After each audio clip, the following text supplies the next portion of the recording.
As a surgeon मेरे से क्या एक्सपेक्टेशन रहती है लोगों को? पहली रहती है एक्सपेक्टेशन कि मैं फेलियर रेट कम करूं, या वैसे सर्जन की बात आ रही है जो बहुत सारा सर्जरी करता है तो फेलियर रेट कम होने चाहिए ना, बाकी तो किसी के पास चले जाओ।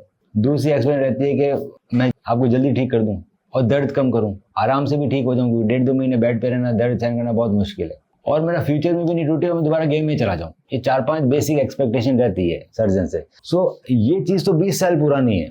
सो हर चीज़ तो एक्सपेक्टेशन इंसान पूरा कर ही रहा है ना। चांदी पहुंच गया जी, टीवी आ गया। पहले तो नहीं था, जब मैं कॉलेज में पढ़ता था तो हमारे पास तो ऐसे मोबाइल नहीं थे, हमें सपने में भी नहीं कभी सोचा था। हमें लगता था मोबाइल इतने मोटे आएंगे, टीवी जैसे टीवी मोटे आते हैं ना, पतले नहीं आते। अब थोड़े दिनों में तो मेरे को लगता है ऐसी स्क्रीन आ जाएगी हवा में। तो एक्सपेक्टेशन पूरी उसमें भी हो रही है एसीएल सर्जरी में। कैसे हो रही है कि सबसे पहले एक्सपेक्टेशन पूरा करने के लिए अगर मैं ग्राफ्ट मजबूत दे दें, एसीएल हैमस्ट्रिंग से बनता है, क्वाड्रिसेप्स से बनता है, पटेला से बनता है, पेरोनियस लॉन्गस से बनता है। सबसे जो मजबूत ग्राफ्ट है वो है पटेलर टेंडन और क्वाड्रिसेप्स टेंडन। पटेलर टेंडन निकालने के लिए चीरा बड़ा लगाना पड़ता है, एंटीरियर नी पेन होता है। कुछ लोग प्रेफर करते हैं बहुत अच्छा ग्राफ्ट है, बहुत अच्छे रिजल्ट्स है, पर पेन ज्यादा होता है, डिसेबिलिटी ज्यादा है, ओपन सर्जरी तेरी आती है। अभी एवरीवेयर इन द वर्ल्ड कोई टेंडन ऑफ चॉइस है तो वो है क्वाड्रिसेप्स, क्योंकि वो सबसे मजबूत है, और अगर क्वाड प्रो टेंडन हार्वेस्टर हम यूज करें तो छोटे से चीरे से निकल जाता है। अब आप ये देखोगे तो एक ही निकल रहा है मोटा। हैमस्ट्रिंग के आपने ग्राफ्ट देखे थे तो पतले पतले निकले थे 3-4, उसको मजबूत करना पड़ा था हमें। ये एक ही मोटा है तो ये ज्यादा मजबूत है। अब ये प्रूवन है कि ज्यादा मजबूत है, सारे लैब टेस्ट के अंदर और क्लिनिकल स्टडीज में क्या है, क्वाड्रिसेप्स टेंडन हैमस्ट्रिंग टेंडन से कम टूटता है। और ये ना मोटा भी निकाल सकते हैं हम 11 mm तक का क्वाड प्रो टेंडन हार्वेस्टर का। ये जो बटन आते हैं वो भी एडवांस बटन है, जिसका नाम फाइबरटेक टाइट्रो पे बटन का नाम। इसके बाद अब अगर एडवांस सर्जरी कर रहे हैं तो दर्द कम होना चाहिए। दर्द कम करने के लिए हम लोग फ्लिप कटर यूज करते हैं। फ्लिप कटर मतलब ये अंदर आते हैं, अंदर आके खुल जाते हैं और बंद हो जाते हैं। तो आपको दर्द कम होगा मैं फ्लिप कटर यूज करूंगा तो हर चीज तो यही है ना कि हमें दर्द कम करना है। पहले ओपन सर्जरी होती थी, आजकल दूरबीन सर्जरी होती है, दर्द कम हो जाता है। बटन एडजस्टेबल है। एक होते हैं fix loop button. Fix loop button मतलब ये बटन और ग्राफ्ट के बीच में डिस्टेंस बदलता नहीं है, फिक्स रहता है। ये सस्ते आते हैं। गाड़ियां भी ऑटोमेटिक आ गई तो ये भी ऑटोमेटिक हो गई। यहाँ पर लूप लगा, यहाँ पर अपना ब्लॉक लगता रहता है, 2 दाएं खींचता अपना आप टाइट हो जाता है। सो ऊपर भी एडजस्टेबल लूप है, नीचे भी एडजस्टेबल लूप है। एडजस्टेबल लूप जरूरी है, फिक्स लूप से चीजें अच्छी नहीं होती। नीचे बटन आ गया, दोनों बटन होने का फायदा ये होगा कि बेंडिंग पहले दिन से आ जाएगी। आपको स्क्रू में बेंडिंग करते हैं, बैकआउट में बेंडिंग पहले दिन से आ गई, पेन कम हुआ। जो मेरा एसीएल है जो हमने बनाया है ये 1.5 महीने तक चिपकेगा नहीं, तो इसीलिए तो ब्रेस वगैरह लगा था, और 6 महीने तक मजबूत नहीं हुआ था तो हम कच्चे एसीएल पे चल रहे थे।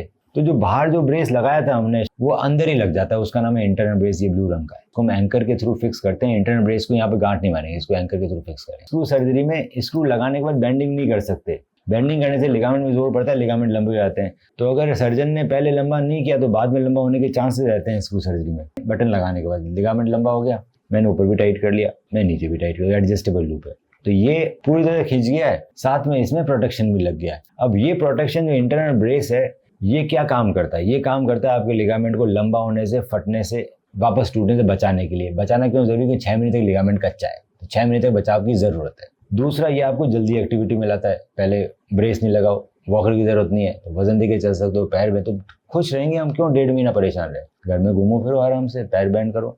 कितना बचाता है ये इंटरनल ब्रेस आपके इंजरी को? तो इसके लिए रिसर्च पेपर हम लोग रिसर्च करते हैं। मैके क्लिनिक है, ये लंदन का काफी बड़ा क्लिनिक है, गॉर्डन मैके का। इन्होंने रिसर्च काफी दे रखी है। सो पैट्रिक स्मिथ की एक रिसर्च है, 88% reduction in re-rupture rate following ACL IB surgery. So normal conventional surgery से 88% रिडक्शन देता है अगर आपने इंटरनल ब्रेस लगाया। ये चीज जल्दी ठीक करती है, पेन कम करती है और हमें फेलियर से बचाती है। तीसरी चीज और मैं करता हूँ फेलियर से बचाने के लिए, उसका नाम है एलईटी। एसीएल जब टूटता है तो एक एंटीरियर लेटरल लिगामेंट एएलएल भी साथ में टूटता है। वो एमआरआई में कई बार दिखाई नहीं देता, एमआरआई हमारी कम टेस्ट लगी होती है, हमारे रेडियोलॉजिस्ट इतने एक्सपर्ट नहीं है पढ़ने के लिए।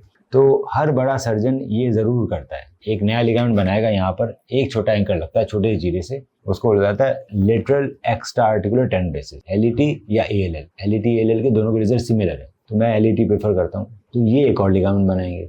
तो हमने फेलियर रेट कम करने के लिए क्वाड्रिसेप्स ग्राफ्ट दे दिया, इंटरनल ब्रेस लगा दिया और एलईटी कर दिया। इसके बाद सबसे बड़ा फेलियर का रीजन है रिहैब, कि अगर आपने रिहैब अच्छा नहीं किया तो फेल हो जाओगे। रिहेबिलिटेशन एक्सपर्ट्स इंडिया में बहुत कम है, एसीएल की पढ़ाई में नहीं है। सो हम लोग आपको हर वीक कॉल करेंगे, हर वीक एक्सरसाइज सिखाएंगे। आप घर पे बैठे बैठे क्या एक्सरसाइज कर रहे हो? आप हमारा ग्रुप है एसीएल विनर, इसको ज्वाइन कर लेना। इसमें बाकी बच्चे भी अपनी एक्सरसाइज डालते रहते हैं, आप भी अपनी एक्सरसाइज डालते रहना, मैं देखता रहूँगा कैसे चल रहा है। आपस में बात कर सकते हो, तो ये ग्रुप है, अकेले भी नहीं पढ़ोगे। तो ये बहुत बड़ा रीजन है फेलियर कम करने का, अगर रिहैब नहीं हुआ तो बेटा फेल हो जाएगा। रिहैब से हमारा जो भी ACL बना है, चाहे इंटरनल ब्रेस लगा है नहीं लगा है, कुछ भी हुआ है, इसके अंदर न तो नर्व एंडिंग है न ब्लड वेसल्स है। ब्लड वेसल अपने आप घुस जाएगी। नर्व एंडिंग को ग्रो करने के लिए लेट रिहैब करना पड़ेगा। लेट रिहैब कम लोगों को आता है। लेट रिहैब नहीं किया तो मेरे ब्रेन को सिग्नल नहीं जाएगा कि मेरा ACL कहाँ घूम रहा है स्पेस में, मेरा ब्रेन बचा नहीं पाएगा उसको। वो पूरा ही करना है 6 महीने, तो फेलियर के चांसेस सिग्निफिकेंटली लो है। नहीं तो भैया बहुत तकलीफ है ACL में, टूटता भी है, ढीला भी पड़ता है और बड़े परेशान रहते हैं लोग, कोई खुश नहीं है। ये सारी चीज़ें मैं करूँ तो जाके कहीं खुशी की लहर दिखती है लोगों में। स्टेप 1,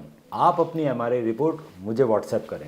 स्टेप 2, मैं आपकी MRI रिपोर्ट को डिटेल में स्टडी करके बताऊंगा कि क्या हम आपको बिना सर्जरी के ठीक कर सकते हैं या फिर हमें सर्जरी करने की ज़रूरत है, ACL इंटरनल ब्रेस सर्जरी, और आपके नी में ACL के अलावा और क्या क्या समस्याएं हैं और उसे हम कैसे ठीक कर सकते हैं। स्टेप 3, जब आप मुझसे मिलने आएंगे तो मैं आपके नी का डिटेल्ड फिजिकल एग्जामिनेशन करूंगा। आपकी फिल्म्स को डिटेल में देखा जाएगा और उसको देखते हुए आपसे ट्रीटमेंट ऑप्शंस डिस्कस किए जाएंगे। आपके जितने भी सवाल हैं उन सभी का मैं जवाब दूंगा। ACL इंटरनल ब्रेस सर्जरी की रिकवरी आप देख सकते हैं हमारे फेसबुक के ACL विनर ग्रुप में, और देख सकते हैं कैसे एथलीट्स 3 महीने के अंदर रनिंग चालू कर रहे हैं ACL इंटरनल ब्रेस सर्जरी के बाद। आज ही अपनी MRI रिपोर्ट हमें व्हाट्सएप करें।